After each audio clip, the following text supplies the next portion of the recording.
Bonjour à tous et bienvenue dans la Whisk Critique, la chaîne où l'on critique des films en buvant du whisky. On va discuter cette fois-ci de La forme de l'eau, The Shape of Water, et non pas The Shape of You. Un film réalisé par Guillermo del Toro et qui n'a pas moins de 13 nominations aux Oscars cette année. Moi, c'est un film que j'attends depuis très très longtemps, depuis l'annonce, quoi. Les premières images qui sont sorties, et j'en pouvais plus de le voir. Toi qui attendais ce film depuis si longtemps, alors, qu'en as-tu pensé ?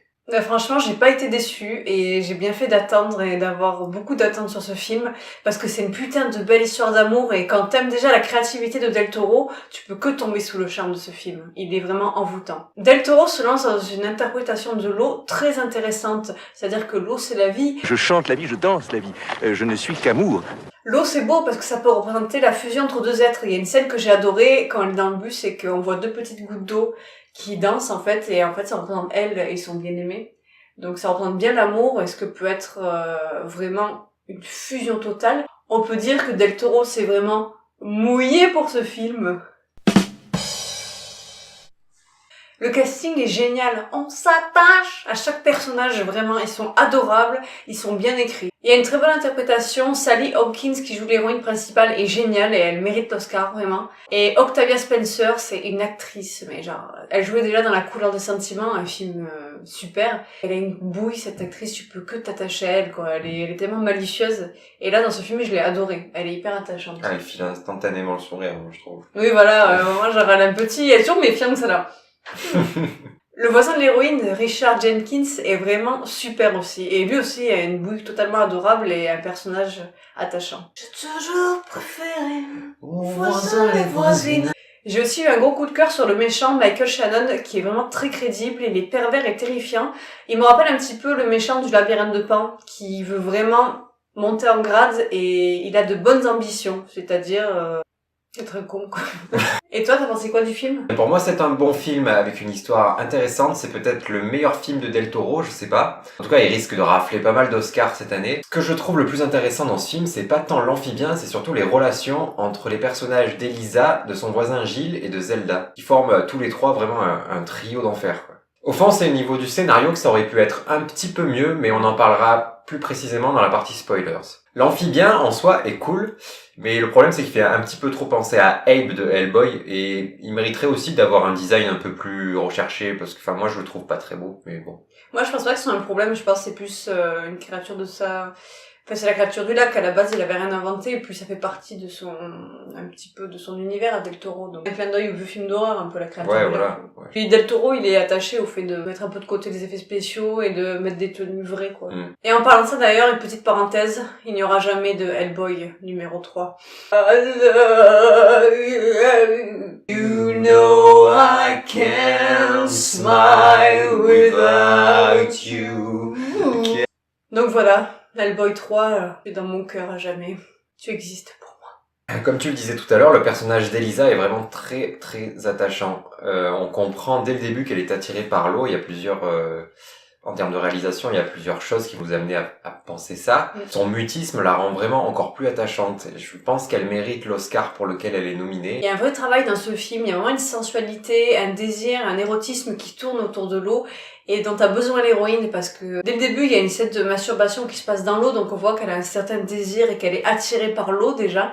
Et en plus, ce monstre souffre aussi de mutisme, il est abandonné, donc elle se retrouve en lui quelque part dans un effet miroir, et elle a envie de l'aider, elle est attirée par lui, et ça peut donner qu'une belle histoire d'amour. Son voisin est cool aussi, ils forment tous les deux vraiment un duo très original, avec leurs lubies cheloues. Moi, ils m'ont bien fait rire, par exemple, les tartes qu'ils collectionnent dans le frigo, là, ça. La musique dans ce film est très importante et magnifique. Elle introduit dans la rêverie, la légèreté de l'eau et dans le romantisme. J'ai eu un coup de cœur pour les passages avec la javanaise et You Never Know, qui nous offre une scène vraiment culte et très très belle. Je peux pas vous le dire, mais elle est sublime. Oui, en effet, la musique est vraiment magnifique et en plus, elle est composée par un Français, s'il vous plaît. Il s'appelle Alexandre Desplat. Et il aime les plats. Comme à son habitude, la mise en scène de Del Toro est magnifique, les décors sont très bien pensés, c'est-à-dire qu'ils sont déformés, ils sont monstrueux, donc ça donne quelque chose de visuellement très intéressant. Les décors sont déformés dans le sens que les bâtiments sont toujours un peu biscornus, il y a des grandes fenêtres qui ont des formes un petit peu originales, il y a toujours un bordel fascinant dans ces films, c'est un bordel qui rend bien. C'est le truc qui arrive jamais chez toi. Toi, C'est au ça, bordel, il rend jamais bien. C'est vrai que leur appart, même au bordel, il est beau, quoi. Puis il y a toujours des chats partout, hein, référence à Hellboy encore. En tant qu'ancienne gothique, Moi j'aime bien les marées noires. j'adore les films de ce genre, c'est-à-dire romantiques et dark, avec une petite touche d'érotisme, un petit peu dans le style Dracula, Entretien avec un vampire, et même Crimson Peak, l'ancien film de Del Toro, est un petit peu dans ce style-là. Il est moins réussi, mais il y avait un petit peu cette ambiance que j'aime bien, vraiment dark. Del Toro, il a ce réalisme dans le fantastique. Il prend la sexualité sous-jacente des contes de fées pour en faire une sexualité réelle et aussi une violence réelle, parce qu'il y a toujours ce rapport avec la violence et le sang, et cette fascination aussi pour les scènes de torture. Donc, Del Toro, tu aurais dû faire 50 nuances, putain. C'est vrai, ça aurait été Ça pas aurait mal. été bien violent, ouais. Donc moi, j'attribuerais à ce film la note de 15 sur 20. C'était vraiment très bien, mais pour moi, il me manque un petit quelque chose, peut-être. Moi, je vais donner à ce film la note de 17 sur 20, parce que je suis vraiment emballée. Ce qui nous fait une moyenne de 16 sur 20. J'expliquerai mieux dans la partie spoilers pourquoi je mets seulement 15 à ce film, ce qui est déjà quand même une très bonne note. Et moi, je vais expliquer aussi dans la partie spoilers pourquoi j'ai mis 17 à ce film, et ça va s'expliquer rapidement du fait que ça ressemble à La Belle et la Bête, qui est un de mes films préférés, mais version dark. Rendez-vous dans la partie spoilers. Donc oui, on a le droit à une revisite de La Belle et la Bête version dark, parce que déjà Del Toro, dans un pré-projet, devait faire La Belle et la Bête, mais ça a été abandonné. Donc moi, quand on m'avait dit Del Toro à faire La Belle et la Bête, j'étais comme une folle, quoi. J'ai explosé, quoi. J'en pouvais plus. C'est comme Hellboy, j'ai que des déceptions avec Del Toro. Qu'est-ce que tu fais, Del Toro? Genre, entre Hellboy et La Belle et la Bête, il a brisé mon petit cœur velu. En effet, moi j'ai beaucoup aimé ce film, mais je me dis au final, Del Toro, tu t'es pas fait chier quand même. Bon, il a pris La Belle et la Bête, et c'est juste dans l'eau, quoi.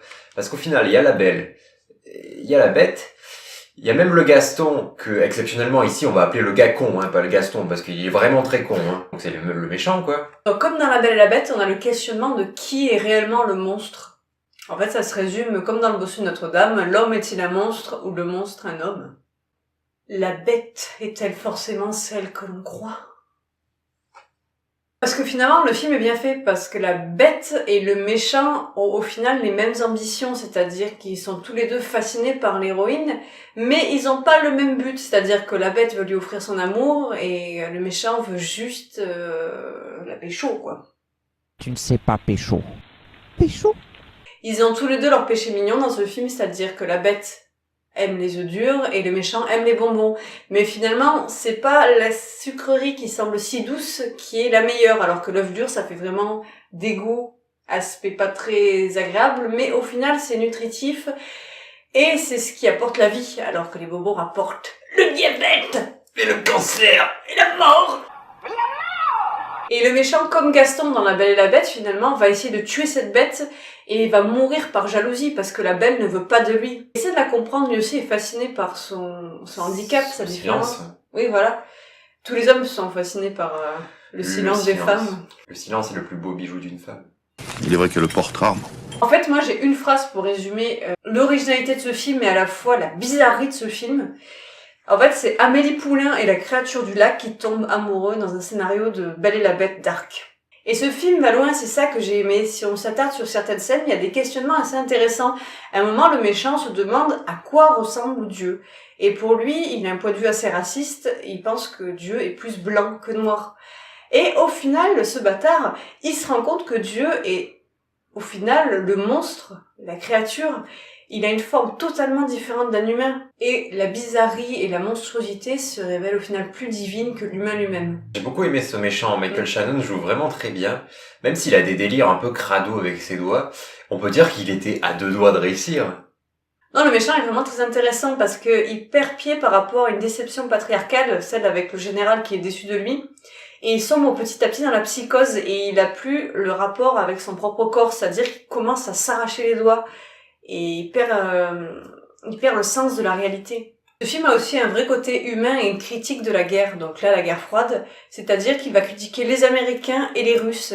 Il y a une éloge de l'amour et de l'amitié plutôt que la mort et l'arme. L'amour va gagner sur la mort, l'apparence et la nationalité, c'est-à-dire que ce qui compte, c'est pas forcément de comprendre l'autre verbalement, mais de se comprendre en s'aimant et en faisant le don de soi, c'est-à-dire par gentillesse juste. Oui, pour illustrer tes propos, je pense que le personnage le mieux adapté, c'est l'espion russe, je sais plus comment il s'appelle, mais c'est vrai que lui, son cheminement tout au long du film, c'est de comprendre que cette guerre froide, c'est vraiment une grosse connerie, quoi. Hein. Oui, voilà. Maltraiter ce monstre, ça se fait pas, et que il mérite de l'amour comme tout être vivant. Il y a également une critique de la société américaine avec ce personnage du méchant qui s'achète une Cadillac, mais qui à la fois vraiment, enfin voilà, c'est le personnage qui vit le rêve américain, mais qui à la fois est raciste, Machiste, ne ouais. supporte pas la différence physique, ni le handicap, même si quelque part Ça le fascine, en fait. ça le fascine, quoi.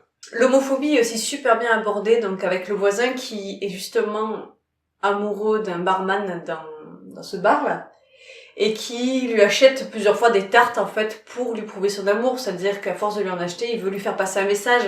Et ce qui est beau, c'est de mettre en miroir les deux relations, c'est-à-dire ce voisin qui essaie de draguer ce barman, et cette héroïne qui drague le monstre en lui offrant des œufs, et c'est-à-dire qu'elle lui offre de la nourriture et le monstre l'accepte avec amour, donc c'est une question de don de soi, alors que le voisin, lui, est obligé d'acheter de la nourriture, de donner de l'argent pour se faire aimer, et au final, ça lui rapporte rien parce que l'autre est complètement homophobe. D'ailleurs, j'aime bien le passage où il s'essuie la langue tellement qu'il est dégoûté de ce barman raciste et homophobe qui lui dit cassez-vous, quoi. Au final, le voisin se sent à la place du monstre ici. Il est rejeté, ouais. Il y a un rapport très important à la nourriture. Alors moi, je voudrais lancer un petit message personnel à Del Toro, une petite critique négative. Toi qui aimais tant les chats dans Hellboy, pourquoi tu as fait ça au petit chat? Que s'est-il passé? Pourquoi? On aime trop les chats, c'est pas gentil de nous faire ça, c'est dégueulasse. Petit chat, viens voir tonton Guillermo. Petit chat. S'en bat les couilles. En plus, moi, je vois la créature qui sort de la salle de bain, je dis « Oh putain, il va bouffer le chat Oh, ». J'étais comme Hellboy dans Hellboy 2 quand il fait « Elle va bouffer le chat, putain !» Moi, je voulais rentrer dans le film et sauver le chat, genre « Mais elle va bouffer le chat !» Ceux qui ont vu Hellboy 2 comprendront. Pour les points positifs, moi j'aimerais parler de la scène de cul, qui est quand même une sacrée scène, une sacrée idée qui nous a pondu, la Del Toro. Puis elle est très belle. En parlant d'œuf, pondu. Ouais, voilà, non, franchement, c'était plutôt bien trouvé. Non, puis elle est belle en plus. Moi, il y a une scène qui m'a beaucoup marquée après celle, justement, où ils font l'amour. C'est la scène où ils sont tous les deux à table, donc la créature et l'héroïne. Et elle se fait tout un fantasme sur une scène dansée et chantée, où elle peut enfin parler et s'exprimer, où elle se met à chanter et lui montrer ce qu'elle ressent envers lui, alors que lui, il la regarde même pas et tout, mais c'est elle qui fantasme tout ça. Et c'est tellement beau parce que tout le monde ressent un peu ça quand on est amoureux, là, ce côté hollywoodien carrément dans ses fantasmes, et c'est très très beau. Je pense que cette scène va devenir vraiment culte. Ouais. Et le dernier plus, c'est la scène de fin avec ce poème sublime qui est récité, et franchement ce poème m'a bien marqué. Je l'ai écrit sur le miroir de ma salle de bain comme une gothique romantique. Mais je retourne dans l'ombre. Le monstre reste un monstre dans le conte de Del Toro, et l'héroïne l'aimera toujours pour ce qu'il est. On retrouve un petit peu cette histoire à la Hellboy Elise que j'adore. C'est un film qui prône l'acceptation de l'autre au-delà de l'apparence, juste ce qu'il est. Comme l'eau, l'amour s'adapte à tout, il est vital et qu'importe l'apparence de la personne. N'oubliez pas de vous abonner à la chaîne si vous avez aimé, de mettre un pouce bleu, d'aller liker la page Facebook, même de partager si vous êtes très généreux. On vous conseille vivement d'aller voir ce film, pour moi c'est un gros coup de cœur. Pour moi c'est un très bon film, mais j'irai pas jusqu'à dire que c'est un chef-d'œuvre. On finit notre verre et on vous fait des poutou-poutou. Mon bébé, on va pas te manger. Mais non, on va pas te manger. On va pas te manger, enfin. Pas tout de suite en tout cas.